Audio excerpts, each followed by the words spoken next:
بسم اللہ الرحمن الرحیم۔ ام المومنین حضرت عائشہ صدیقہ رضی اللہ تعالی عنہا نے فرمایا کہ ایک عورت حضور نبی کریم صلی اللہ علیہ وآلہ وسلم کے پاس آئی جس کا دایاں ہاتھ سوکھ گیا تھا۔ اس نے آپ صلی اللہ علیہ وآلہ وسلم سے عرض کیا کہ یا رسول اللہ صلی اللہ علیہ وآلہ وسلم دعا کیجئے کہ میرا ہاتھ ٹھیک ہو جائے۔ آپ صلی اللہ علیہ وآلہ وسلم نے فرمایا کس وجہ سے تیرا ہاتھ سوکھ گیا ہے؟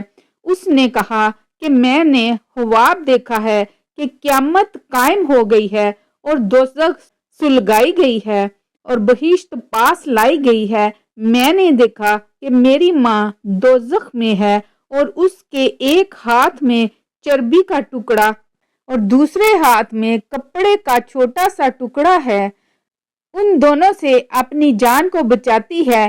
میں نے اس سے پوچھا کہ کیا وجہ ہے کہ تو دوزخ کے گڈھے میں پڑی ہے؟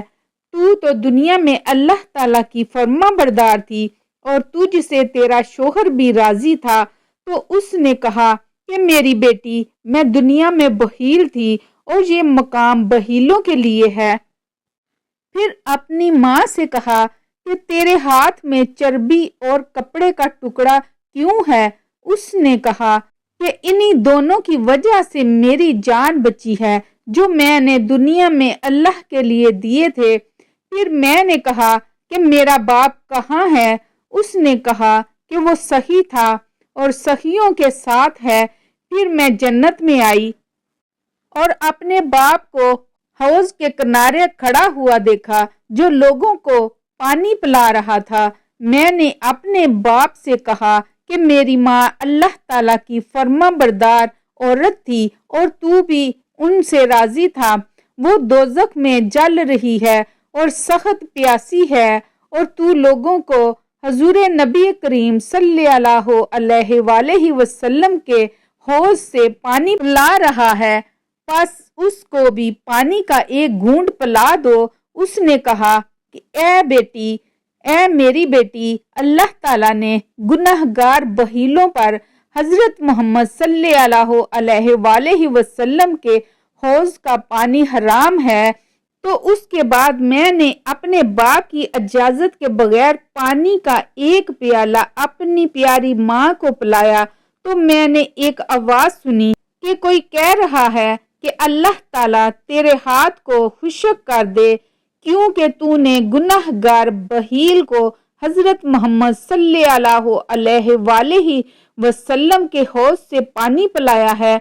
جب میں نیند سے بیدار ہوئی تو میں نے اپنے ہاتھ کو سوکھا ہوا پایا تو حضرت عائشہ صدیقہ رضی اللہ تعالی عنہا نے فرمایا کہ جب حضور نبی کریم صلی اللہ علیہ وآلہ وسلم نے اس بات کو سنا تو آپ صلی اللہ علیہ وآلہ وسلم نے اپنے عصا کو اس کے ہاتھ پر رکھ کر اس کے لیے دعا فرمائی تو اس کا ہاتھ ٹھیک ہو گیا۔ نبی کریم صلی اللہ علیہ وآلہ وسلم نے فرمایا کہ جنت میں ایک درخت ہے جس کا نام صحابت ہے، جس کی ٹہنیاں دنیا میں لگی ہوئی ہیں۔ جس شخص نے اس کی ایک ٹہنی ایک شاخ پکڑ لی وہ درخت اس کو جنت کی طرف کھینچتا ہے۔ اسی طرح بخل بھی ایک درخت ہے جو کہ دوزخ میں لگا ہوا ہے اور اس کی شاخیں بھی دنیا میں جھکی ہوئی ہیں۔ جس شخص نے ایک شاخ پکڑ لی وہ شاخ اس کو دوزخ کی طرف کھینچ کر لے جائے گی۔